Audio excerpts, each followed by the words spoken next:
Assalamualaikum warahmatullahi wabarakatuh. Puji dan syukur dipanjatkan ke hadrat ilahi kerana dengan rahmatnya kita dipertemukan dalam majlis pada hari ini.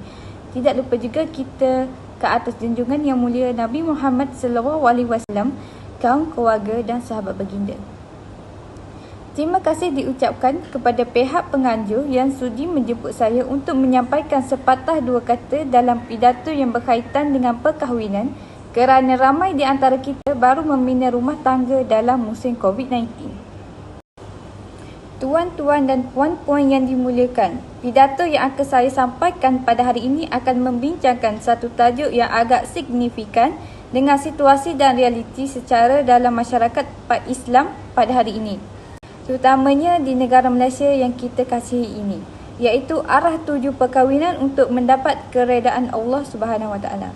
Tajuk ini amat bersesuaian dengan keadaan yang kita alami, iaitu COVID-19, yang menyebabkan ramai di antara kita telah membina rumah tangga dalam suasana yang tidak seperti dahulu.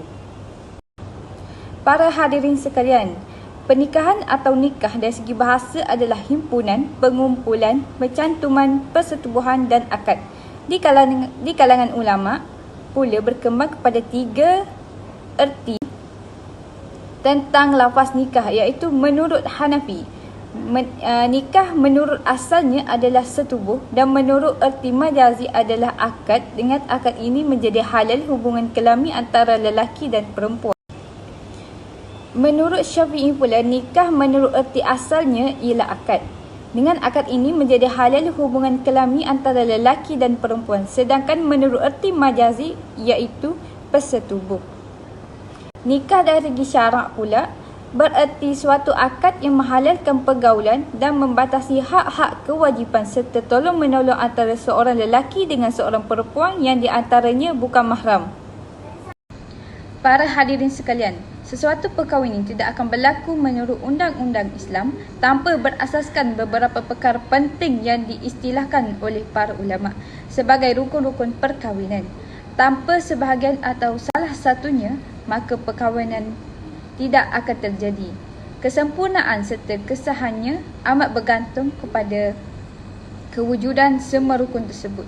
Rukun perkahwinan ada 5, iaitu lafaz, wali pengantin perempuan, pengantin lelaki dan 2 orang saksi.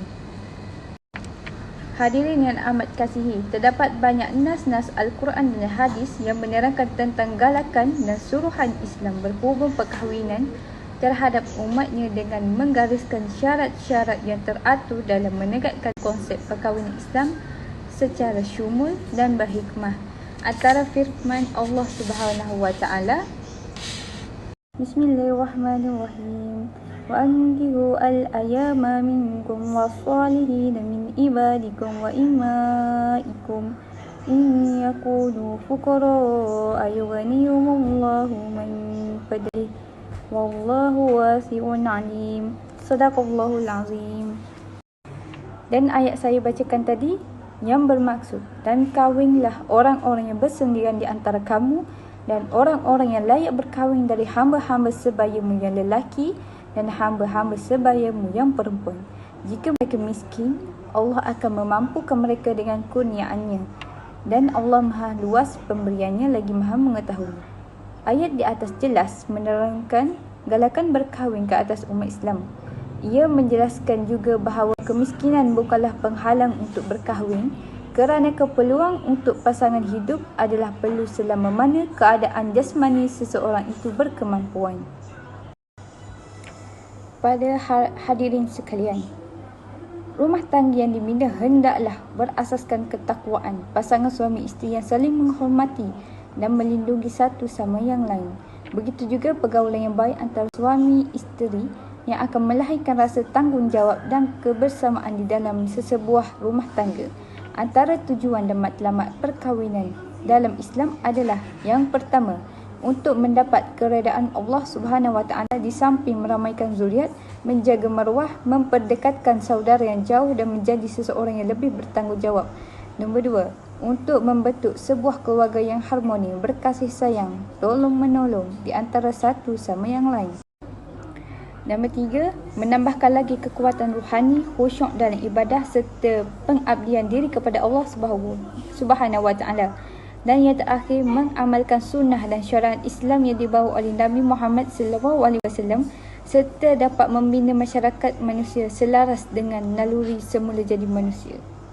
Hadirin yang saya muliakan, alam kehidupan yang dikehendaki oleh ajaran Islam adalah alam yang bersifat robbani dan juga insani.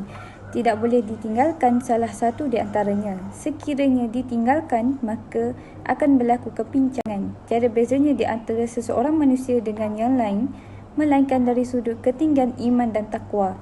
Inilah dia alam kehidupan tertinggi yang selayaknya dijadikan panduan oleh manusia untuk mereka hidup dalam keredaan Allah.